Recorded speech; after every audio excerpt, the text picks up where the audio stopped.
আজকে আমি বানাবো চিকেন মোমো। তাতে আমি দিয়ে দেবো এই যে আদার কিমা,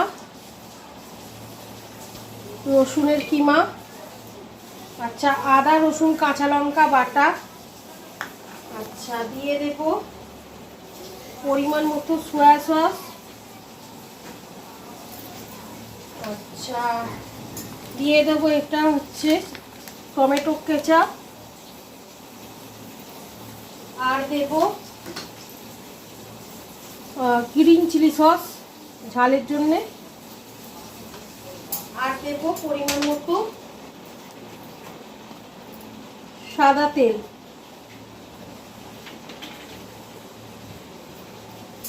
আর দিয়ে দেবো এতে পরিমাণ মতো নুন।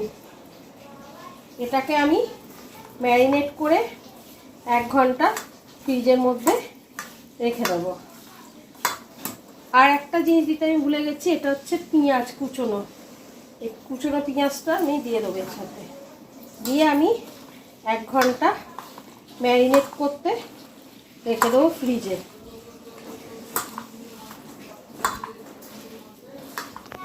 ম্যারিনেট হয়ে গেছে, এবার 1 ঘন্টা ফ্রিজের জন্য রেস্টে রেখে দেবো। এই যে আমি এবার মোমোর জন্য ময়দাটা মেখে নেবো।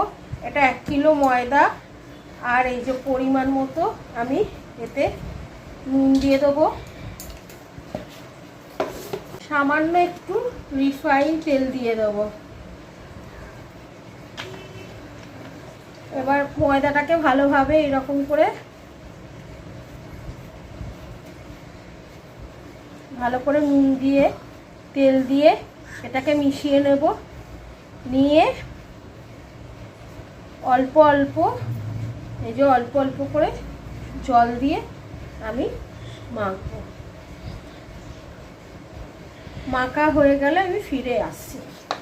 এই যে ময়দাটা আমার মাখা হয়ে গেছে পুরোপুরি। এইটাতে একটু তেল দিয়ে এরকম একটুখানি ঠেসে নিলাম, নিয়ে এবার এটাকে চাপা দিয়ে 1/2 ঘন্টার জন্য এমনি রেস্টে রেখে দেবো। এবারে আমি এই ছোট ছোট করে লেচি কেটে নিয়েছি একই সাইজের। এবারে এরকম করে গোল গোল করে আমি বেলে নেব।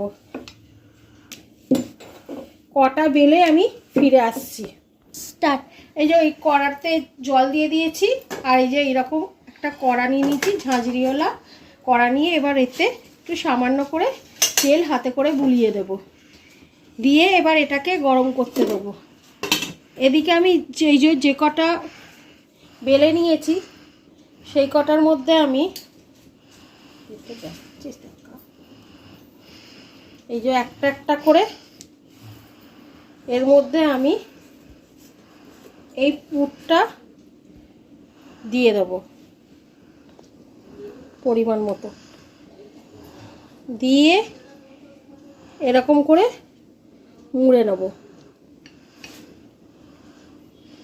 মুড়ে এটা একটা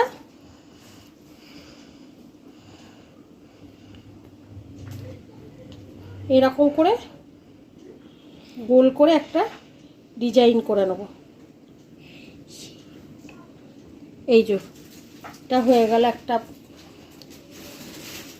তারপরে আবারও আমি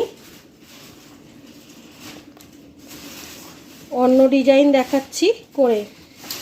এই যে এইরকম করে প্রথমে মুড়ে নেব, নিয়ে আমি হাতে করে এটাকে আস্তে করে চেপে দেব, দিয়ে আমি এটাকে এরকম করে ভাঁজ করে নিলাম। এটাও দেখুন একটা ডিজাইন হলো। এটাও আপনাদের যেটা আপনাদের সুবিধে হবে সেটাই করবেন। আমি বেশিরভাগ এইরকম করেই করি। এই যে হাতে করে নিচ্ছি, আবারও আমি এরকম করে করে প্রেস করে এই যে এরকম করে করে নিলাম। এটাও একরকম ডিজাইন হলো। যেরকম বিভিন্ন আকারের মোমো শেপ করে নিয়েছি। এবারে আমি এই যে স্টিম হচ্ছে এর মধ্যে আমি দিয়ে দেবো।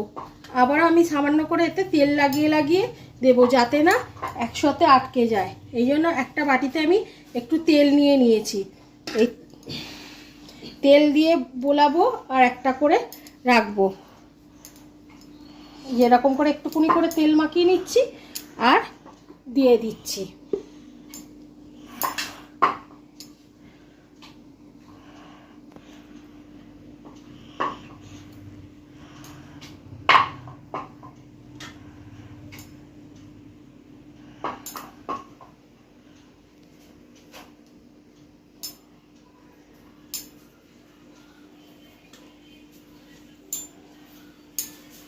এখানে কি পড়েছে?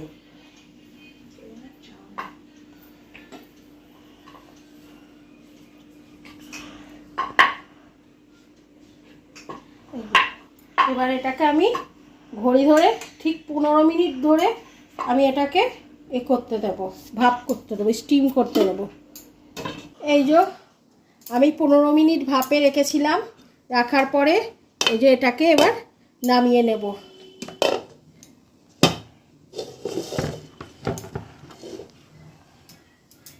এসেছে, এবার এটাকে আমি নামিয়ে নেব। নামিয়ে নিয়েছি, এটা একটা জায়গায় এবার আমি সার্ভ করে দেবো। আমার মোমো রেডি হয়ে গেছে।